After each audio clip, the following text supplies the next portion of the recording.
far as terrorism, it was a defining security challenge for Pakistan, and of course it meant 149 people dead, 132 children, of course. It's our counter-terrorism approach, of course, it also marked a turning point in that. We'll be talking about the events following December 16th, 2014 and what it meant for us and our security strategy in terms of our response to terrorism overall. And of course, we look back at our counter-terrorism and those, of course, and remember those that passed away on that fateful day, December 16th, 2014. I have with me Lieutenant General retired Raza Muhammad Khan, who is former President NDU. Thank you for being with us. We also have with us Dr. Waqas Ali Kausar, who is an IR expert. Thank you for being with us today. And Wajih Abbasi, who is a senior analyst. Thank you for being with us today. Let me go to Lieutenant General Raza and then I'll come to you. General Sahab, overall, of course, when we look back at the events of December 16th, there were clearly, the tragic, I think, is a small word when we look back at what happened and, how children, how many people died that day. Overall, when we look back and the way that it changed our approach towards terrorism, and our counter-terrorism strategy. Let's talk about that. What are your views on this? Okay, Bismillah ar-Rahman ar-Rahim. I agree with you, that December 16, 2014 was actually a dark chapter in our history. It was an irreparable loss, really, to the whole country, not only to the relatives and parents of the school children and their teachers, which included women, all innocent people who were mercilessly massacred, and of course, probably, this was a tragedy which time cannot heal for the parents, particularly of those children, who laid down their lives on that day. While all the terrorists on that day, they were killed by the security forces, but the mastermind, which is Umar Khorasani, he was at large, till 2022, when eventually, he died in Afghanistan. He was an international terrorist, designated by the US as well as the UN, and unfortunately, no action was taken, against him by the interim Afghan government or the Afghan government at that time. And we still see, the present TTP leader, which is Momin Masood, who is again an international terrorist, both by the UN as well as by the US. But he has been provided, protection, unfortunately. I want to talk more about, of course, as far as our Afghanistan, of course, is concerned, and terrorism, and the way that we have, a national action plan. Let me come back to you. I'm going to go to Dr. Waqas. Dr. Waqas, as far as the national action plan is concerned, let's look at the events of December 16th and also overall our strategy.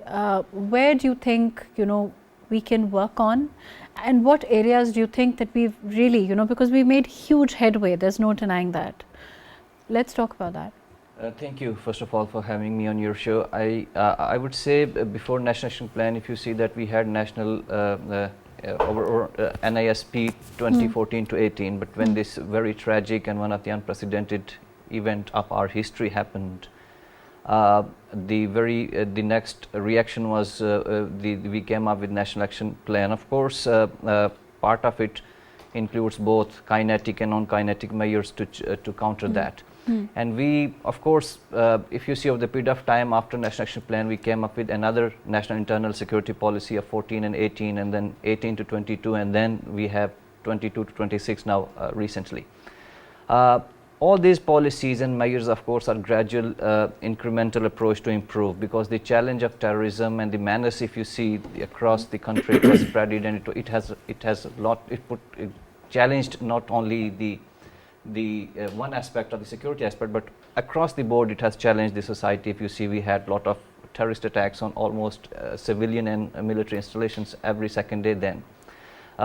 Of course, we gained a lot of ground when you see we had a lot of operations, military kinetic movement over the period of time. But what was, the gap, and these policies have been continuously incorporating, is about how the non-kinetic measures, they have to play the role, how they could come in and fill that space created by kinetic operations that we have seen over the period of time. Unfortunately, I must say it has a lot to do with the governance of that area particularly. Of course, this terrorism has both internal and external dimension. We'll come to the external later, but for the internal, when we see, when it comes to these all policies, I guess there has been a lot of criticism when it comes to the implementation part of it. Of course, implementation requires a lot of resources, technicalities, and also the coordination between different institutions.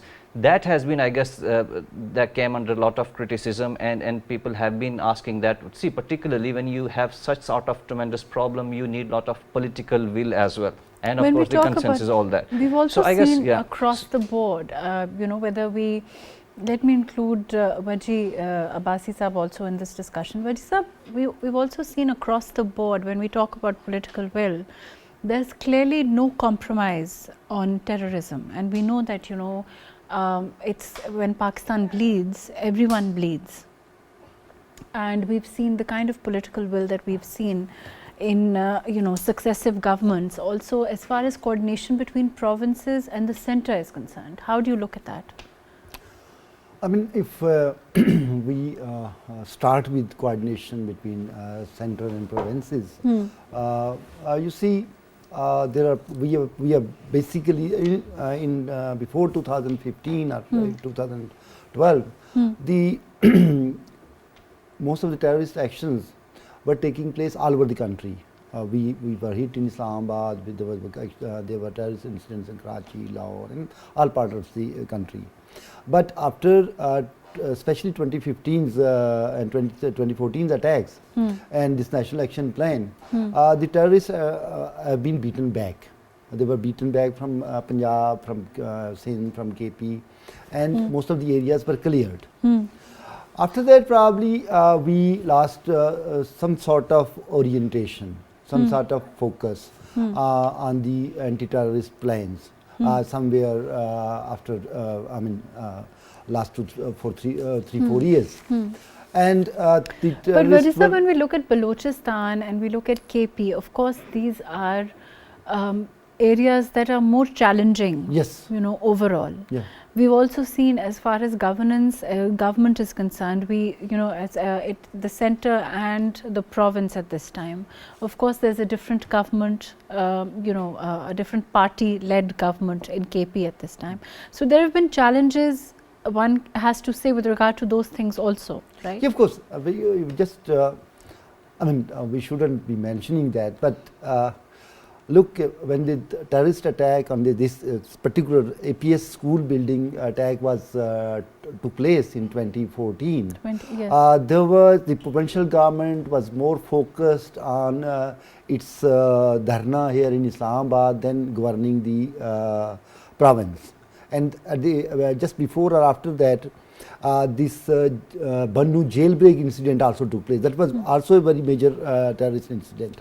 And even but now in terms of our policy with regard to terrorism, of course, Pakistan has a no tolerance policy as far as terrorism is concerned. And with regard to Afghanistan particularly, and their role in, of course, trying to and us, in trying to make them understand that they need to control the situation as far as our cross-border terrorism is concerned.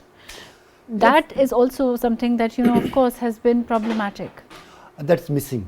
The interim Afghan government, which is led by the Afghan Taliban, is not carrying out its responsibilities as a responsible international actor. Every state is responsible for the territory it holds. and no state's territory should be used against another state. And no state should allow the government or non-government actors to use the territory against other states. Unfortunately, the Afghan territory is being used, and we know it's being used for actions inside Pakistan, and everybody knows that Afghan government knows that those actions have taken place, and the terrorists which you are using Afghan territory, they are attacking Pakistan, and everybody knows that they are inside Afghanistan. But despite Pakistan asking them to take actions against they these people, failed to really clamp down on. we will use the word fail when somebody takes some sort of measures to do something. They are probably unwilling to take those actions. Let me take General Sahab on this also. General Sahab, do you think that it is an unwillingness from the Afghan side to deal with this, or do you think that this the inability or unwilling, in not willing to deal with the situation? Those are two different things, right? Where would you put it? I think it is both, and we've been talking about it, I think, in the past, and we've also been talking about the reasons why they want to look,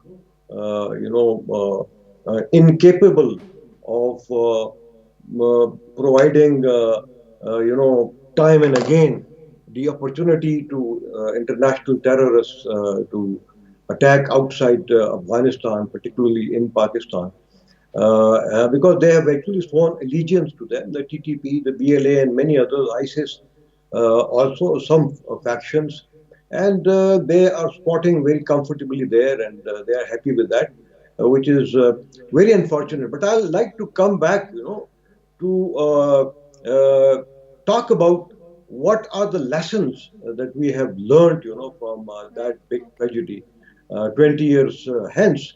We have actually learned a lot of lessons, and of course, there was this National Action Plan and the 20 points of the National Action Plan. Most of them, they have been implemented except one or two.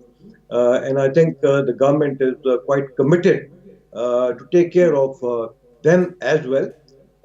At the same time, there are certain areas which still requires greater attention. And the first one is, as my other colleague with you, he pointed out that there was political instability, there was polarity in 2014, and one can see, that that political division and polarity still exists, which actually, provides fertile ground for the terrorists to continue what they want to do. And even at that time, it had diverted the attention of the government and the securities agencies, and I think the situation is more or less the same as it was because of this factor alone. I think we need to understand that national security challenges, threats, and concerns now are slightly different, because it also includes digital terrorism. And now cyber security is actually the linchpin of national security. So that is the difference, and I think our response to that is also emerging, which is a positive development. And I think we have also learned that the response to national security and counter-terrorism has to be in multiple domains, and we have to employ all elements of national power to be able to defeat the terrorists, whether they are political, economic, religious, in the domain of making new laws, and the PACA ordinance. It's also now the role of the civil society, the academia, the media, the parents of the youth in particular, whose minds may have been actually hijacked through the social media. So it's a more complex challenge, for Pakistan to understand and to respond to that. In that, again, if you recall, the 21st constitutional amendment was passed as a consequence of or in the aftermath of the APS attack. Unfortunately, it had a sunset clause, and it was only for 2 years, and it is now presently also being discussed in the courts. And we need to understand that unless all these terrorists who are fighting against Pakistan and against the people of Pakistan, they need to be tried, by special courts. They need to be given exemplary punishment, and only then they will be deterred. General Saab, let me come back to you on that note. Waqas, do you agree with what General Saab is saying in terms of, the challenges and digital particularly, and of course that, we of course have new legislation, but along with that, the challenges, it's a different medium, and of course, and as such it poses more challenges than it would perhaps a decade ago, 6 years ago. Yeah, I mean, General Sahab has mentioned one of the very critical point, because if you see the changing dynamics of the terrorism, particularly when it comes to the narratives, to counter this narrative, of course, you need a lot of capacity of your own institutions. Particularly, what I mentioned initially is that you have those kinetic measures once you do that. But of course, it's a changing world where the cyberspace is playing a lot of role. Now, the role of, when we say of the civil arm or the civil institutions, particularly, see how you can build that counter narrative. If you analyze the incidents and the terrorists, those who've been interrogated are asked, I mean, most of them come from a very, very underprivileged background, particularly when you see their socio-economic strata, they are quite deprived in that sense. Of course, that is, I guess, a factor where they become not only they are uneducated, also vulnerable. And then, of course, it's very easy, to sort of hijack or convince them to these very dangerous narratives. So it's very important. One is that how the society as a collective, why we say about the political will, of course, the politics is something that is encompassing wide range of, constituency and people. I guess there is need that how we develop that counter narrative through civil society. I mean, the role of civil society, if you see the the country is caught in terrorism, I mean, we have the unprecedented challenge, but the world has come, across these challenges, and then they've done that. The role of civil society, academia. When we say the role of civil society, academia are extremely important. And when we say that the world has, perhaps all over the world is also still coming to terms with the new challenges, and the fact that, they bring out new challenges every day, even as we. Yeah, I agree. But see, the challenge with us is, I mean, it's not a sort of unidirectional challenge. We have multi-pronged challenge, and that needs a comprehensive, we have the very unstable Masjid neighborhood. I mean, if you see, these terrorists have also the global linkages, have the ideological, inspirations drawing from the violent religious interpretation.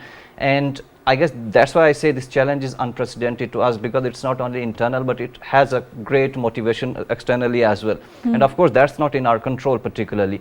But why I'm saying that, because see, we also have to see that we have to see the root causes of it. We have to address simultaneously all these things. With operations, that's one side. On the other side, the role that we generally say about the society and the cross-section of society is how to develop that counter narrative. And also, government need to see that these national action plans, national internal security policies, all of these also comprises of the idea that how we can socio-economically build people, how you can widen that, the sphere of your governance, where you can bring in the people. I think that's very important when you say how we can socio-economically build people, to quote you.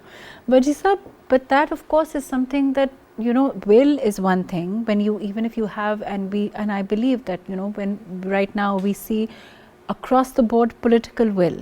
When you look at political will, even, and the best of intentions, it also requires a lot of funds.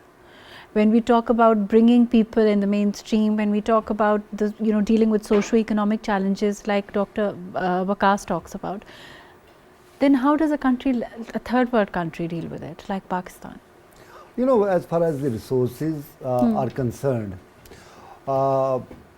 look, Pakistan, the population has grown 4 times during last 40 years. We were something like 60 million in 1980, and now we are 240 million. So it has grown 4 times during last these 4 decades. And if even if the American population had grown that much, that 4 times during those period, even for them it would have been difficult to cater for the Americans. So this is a very big economy. It would have been difficult for India, China, any country. But Pakistan's concern about populations here, nobody talks about growth in population. So this growing population, it's very difficult for a country like Pakistan with limited resources to cater for needs of these people. So the discontentment is there, and discontentment can be exploited by people for any reasons, for any motive. You know, the poor population, uneducated population, which has no resources to study and take things themselves. And then it comes the social media, which is a very, somebody who doesn't read newspapers, who doesn't read books, he has the access to social media. And the way that it is comprehended, the way that it is understood is extremely challenging, because, of course, we need more education, yes, we need more training, and that's where the problem lies. That's where the disinformation comes in. Through the social media, it's an illiterate and uneducated population, a semi-educated population is very easy to manipulate. Right. Very easy to manipulate. Right. And that's the challenge lies. And that's where we need to enforce. We have to up-to-date our laws to somewhat the other to stop this disinformation process, to make people understand, because our forces are being they're demoralized through these actions and these disinformation campaigns. So we will have to deal with all these things, and we will have to do these things if we really want to stop this terrorist networks. Let me go to General Saab. General Saab, particularly challenging, I think Wajih Saab really points out the challenge of this kind of propaganda, false propaganda. We've recently seen this also, that can demoralize our forces, it is potentially hazardous. For us to clamp down on those issues, and in the kind of environment that we see today, in the kind of digital world that we see today, is particularly challenging, isn't it? Absolutely, I think it is, and I think the government is doing all that it can, given its resources. But I think it needs to be given more attention, and I think the government is in the process of hiring, domain specialists to cater for a response to digital terrorism. Of course, this has to be funded regularly, not only by the federal government, but also by the provinces. And once that happens, I think there will be some control. We have been talking about, improving our defamation laws, which are one of the weakest in the world. And of course, there is this PACA ordinance, which is now being revamped. The social media platforms are being asked, now to establish their offices in at least a few big cities of Pakistan, so that the government can consult them and also make them accountable for the misuse of their platform. They have these offices, I think, in many countries of the world, including India. And I think that will make the difference also to partially meet this challenge. Another major challenge is, I think, the newly merged districts in KP, which have not been provided the promised, 1 to 3% of the NFC by all the provinces. I think that needs to be expedited. And again, one weak area, which is both in KP as well as Balochistan, is the fact that there are these levies and khasadars which are providing now protection. They have been actually, it is different in the KP where in the merged districts, the ill-equipped and ill-trained Hasadar and levies have now been, been added to the KP police. In Balochistan, it is totally different. There are 23,000 levies persons, again, ill-trained and also, ill-equipped, which are looking after 80% of Balochistan, and only 20% is being looked after by the police, which is known as areas. So I think these forces, they need to be, well equipped, well organized, well funded, and I think once that happens, it will make a difference, to our defensive counter-terrorism efforts. But again, we do look at General Saab, what General Saab is saying, Dr. Waqar, then again, the question is about funds, right? The question is that we are a third world country and we have a host of other problems, like Wajih Saab also highlighted, population control. We need opportunities, we need a lot of bringing the, everyone into the socio-economic bracket. All of those things are extremely important. But the question is, how does a country like Pakistan deal with that? Do you think the world also needs to understand that a country and our region, and that that we need help in that kind, a potentially volatile region, one has to acknowledge. Yeah, I mean, there is no denial that this terrorism is a global phenomenon. And of course, in these days when you have the terrorism, it doesn't have any boundaries. I mean, it can transcend, and of course, there's always a potential danger of, sort of a trickle-down effect from one country to another and from region to another.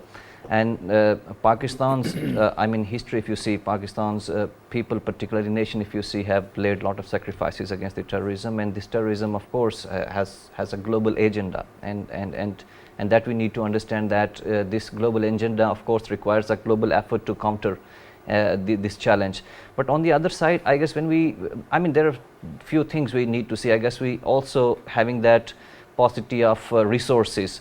It's not only about the financial resources, I must say. There's also a requirement of some technical resources when it comes to combating terrorism, when it comes to equipments, when it comes to the modern gadgets to deal, and because the terrorism and the terrorists particularly are using very sophisticated weapons sometimes when we come across these reports and all that. So it's not only the financial resources, but of course the other as well, and the training part as well. See, in the modern world, I guess there is no concept of the violence or the force is the monopoly of the state. That's one thing is very clear. And of course, still, as General Saab mentioned, we have the category B areas, and then when we have these merged districts and the regions, we're unable to step in actually and build those areas. So I guess there are, of course, there are factors that are beyond our control, but when it comes to the building of capacities, having better governance, you have to see, once these areas are cleared, you have to establish some governance networks over there. You have to take the ownership up there. You have to have some local government structures over there. You can pull in resources, you can build that. But of course, see, again, the important factor of the politics, when your whole energies are invested in the chaos and the politics, which is politics of disruption, and then the very attention and the efficacy of the state institutions also loses its potential. So we need to understand that we need to prioritize that areas, particularly those are vulnerable, like these areas, merged districts, Balochistan's category B areas and other. We have to see that the political leadership have to make it topmost on their priority agenda for the development, for visiting there, for meeting people. And of course, these things, slowly and steadily develop that society. And if we keep on neglecting them, politically, if our districts are merged and you have promised them some percentage of that share, I guess nation and the other institutions must, pull in more resources, because historically, if you see that the way we have been governing them, that's not acceptable, to be honest. With FCR from British governing, the legacy of that colonial era, that's not acceptable. We need to understand that we have to do the justice with them as well, because we have to provide them quality education. Right. You have to give them some health infrastructure.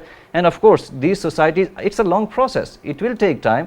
But I guess these people will build the education and literacy rate would come up. If you see your areas like, you have the AJK and GB particularly, the incidents of terrorism, these are almost negligible over there. One of the important factors over there is the education and of course the literacy rate of the people. So and let's invest on that. So let's invest on that. But then, Wajih Saab, isn't this very, if we look at the situation, if we look at, where we are at this time, it's a long-term goal, right? we do want to invest, and I think that one has to acknowledge that the intention of government, any government, is of course to do their best, and as far as education is concerned, as far as bringing into everyone into the socio-economic bracket, the lower strata of society, all of those things are the priority. But the question again is that with limited resources, a third world country has challenges, and that is what we are dealing with.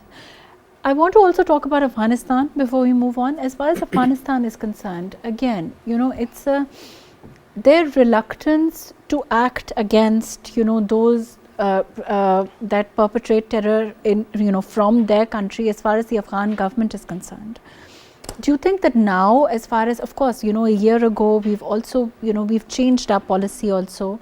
Of course, not the Afghan people, not their women, not their children, but to the government, we've made it clear in no uncertain terms that no kind of terror that spews from that part of the world is acceptable, or any part of the world. Do you think it's going to be heard? Sorry? As far as Afghanistan is concerned, do you think it's going to be heard, the fact that we've laid it very clearly for them that no amount of terror that comes from their part of the world is acceptable, or any part of the world really, for Pakistan? Yeah, actually, we have been talking about these things since 2021 when the Taliban took over Kabul. But post America also. Yes, then when the United States withdrew from there. Since then, we have been talking to the Afghan government, and we were actually expecting that the Taliban will take over, and many of our problems we were facing because of terrorism will end. But unfortunately, as the Taliban took over Kabul, the incident of terrorism in Pakistan increased, and actually they multiplied. And we have been talking to them since then. But unfortunately, the ground reality is that the elements which are using Afghan soil to do terrorist activities in Pakistan are ideological partners of the Afghan Taliban, and they have been fighting along with the Afghan Taliban against the previous Afghan government.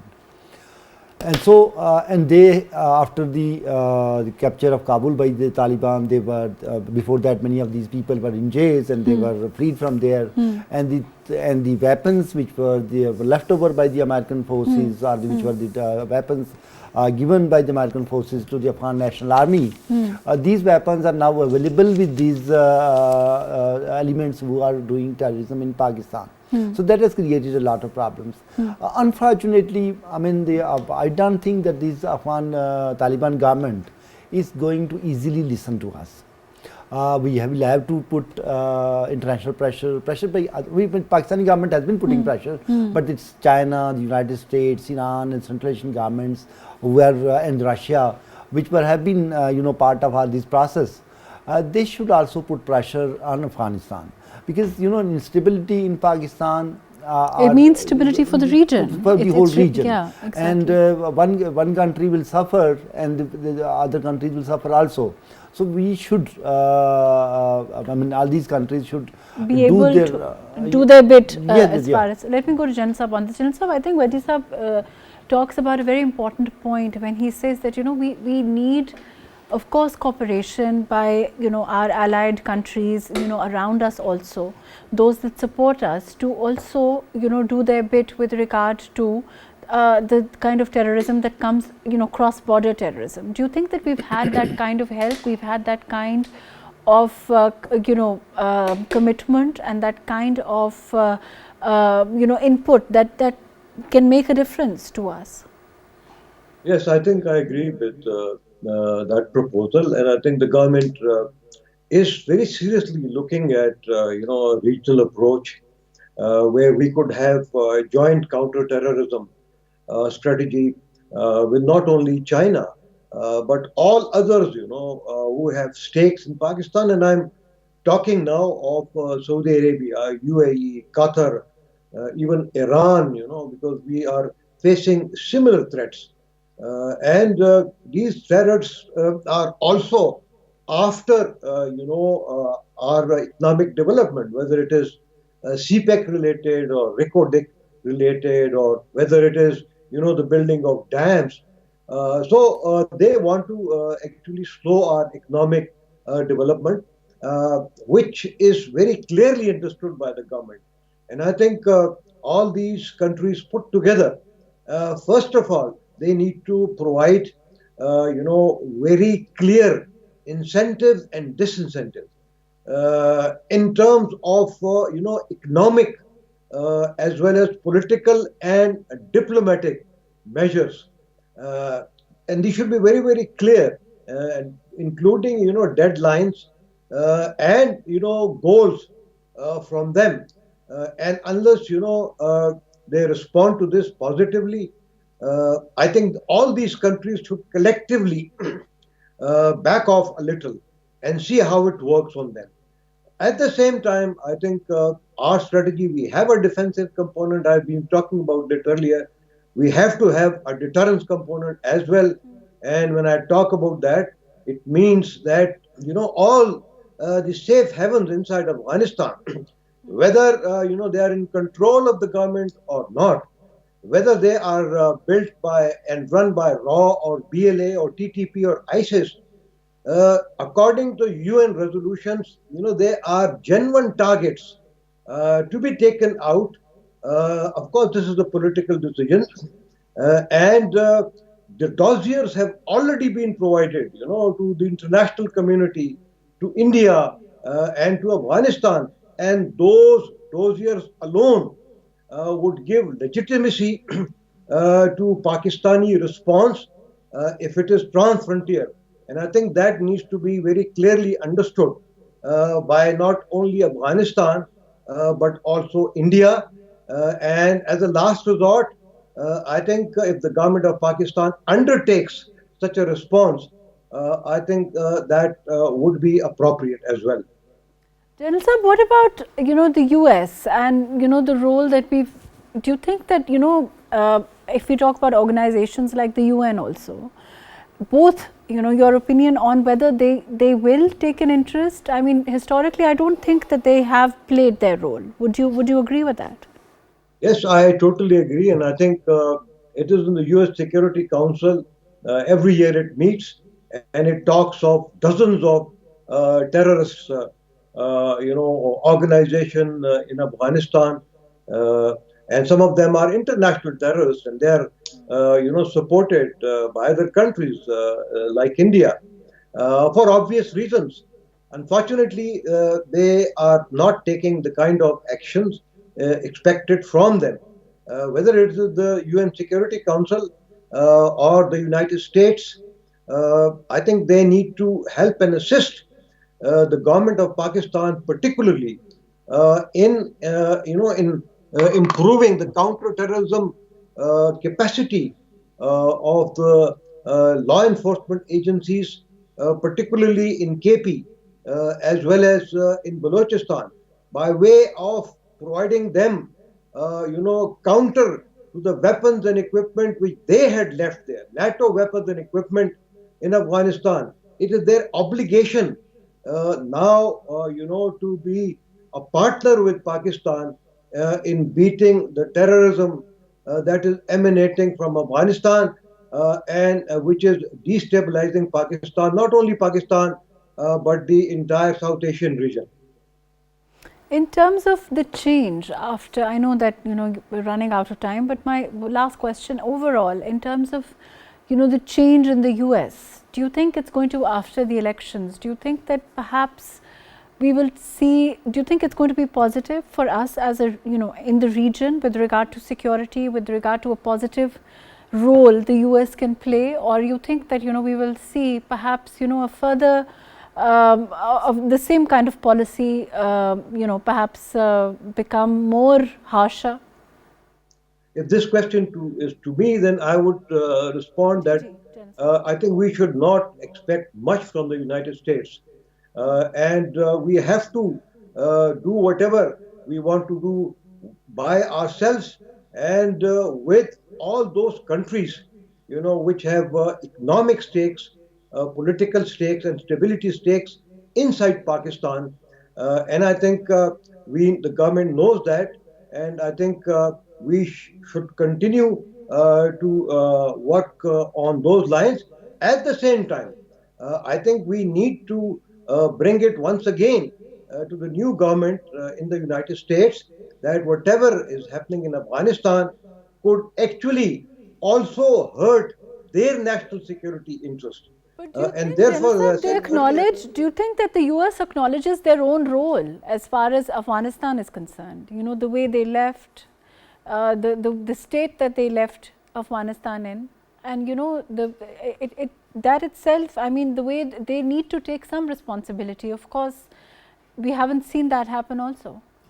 yes, I agree with you. I think they are not taking threats which are emanating from Afghanistan very, very seriously. And I would say, I think that the people of the United States, the media of the United States, also needs to understand that if they go back in history, then when there was instability in Afghanistan and the United States was not taking it very, very seriously, then obviously, events like 9/11 happened, and they should actually take this into account sooner than later and repent, repent later on as they did in the past.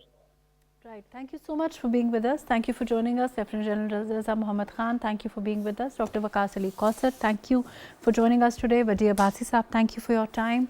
Overall, of course, we acknowledge and we realize that there are numerous challenges that Pakistan as a nation faces on the security front. Of course, the exemplary role played by our armed forces, our security forces, is right before us. The sacrifices that we have seen our army and our security again, give and lay their lives for the security of Pakistan are right before us. That said, we continue to fortify ourselves, we continue to fight against terrorism even as we speak today.